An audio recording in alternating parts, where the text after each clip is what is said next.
Hello and welcome to another installment of our Lenten Reflections for 2026. This is sponsored by the Preaching as Hospitality Formation Program. My name is Father Dominic Ciriaco. I am the director of the preaching program, and we're excited to present during this time of 40 days reflections for you to ponder and to pray with as we prepare ourselves for the great feast of Holy Week and the Easter season, this time period we have entered into. Our theme for our meditations is called Welcoming and Embracing the Stranger.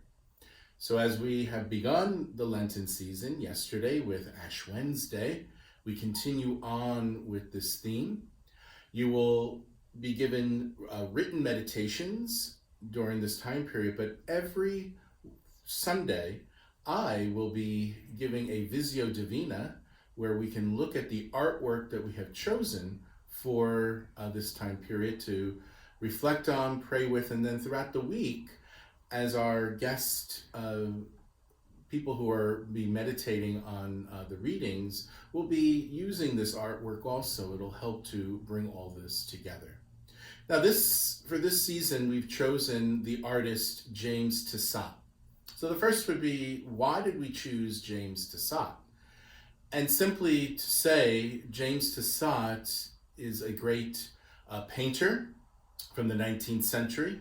James Tissot was a Catholic who you will discover he went through his own conversion in his Catholic faith.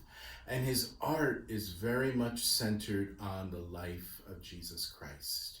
And so you'll see some beautiful illustrations that he did on Christ's life, and then also some non-religious work he did that also brings us into what this Lenten season is about. So right here, I have this self-portrait of James Tissot. As we begin, a little bit about James Tissot. Let's take a look at who he is. He was born Jacques Joseph Tissot, but went by James throughout his life. He lived from 1836 and he died in 1902. He's a French painter and an illustrator. His style is that of the Victorian period. Well, you discover in his life is that while he lived in France, especially Paris, he would move to London and spend a good part of his life in London, and he got very much into that Victorian time era pieces of work, and that becomes part of his style. His art incorporates elements of realism, impressionism, and academic art. And through this time, and you see his work, you'll see examples of what that means. Now, a little bit behind who he is, as we see this self-portrait of him in a very relaxed position there, looking at us. He has such an interesting life. If you look into those eyes, he's probably looking back on all that he has done in his own life. We look at first, where was he born? Where does he come from?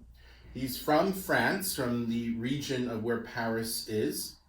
His father was a drapery merchant, and his mother assisted with the family business, and she was very much into the designing of hats. Now keep that in mind, that's very important when you see some of his paintings, or on your own, if you want to explore more of his work, you will see that he uses a lot of imagery of drapery, clothing, the hats, very much into style. What people were wearing in that Victorian period comes strongly in his work.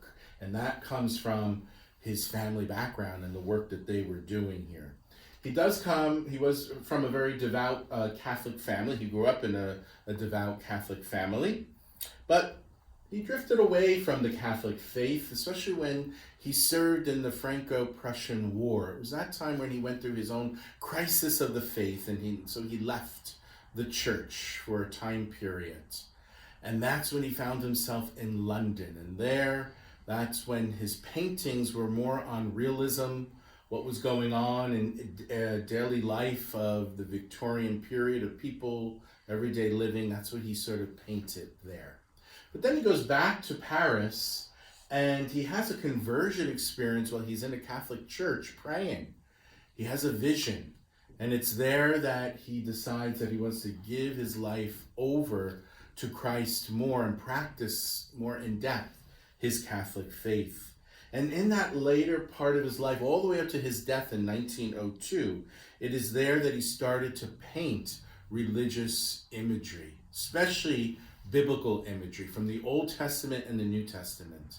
There are volumes of his work that we can see all different stories from the scriptures he illustrated so well. And in the detail that he did there, you can see the landscape, the clothing that the people of the biblical times were wearing, because he himself during this period went to the Holy Land, and in his sketchbooks he sketched everything he saw there, what the Holy Land looked like from from his vantage point, and then he took that and put that into his paintings and all. This work takes on a more contemplative and a more contemporary illustrative style. So he takes the time period that he's living with and he brings those biblical images to date.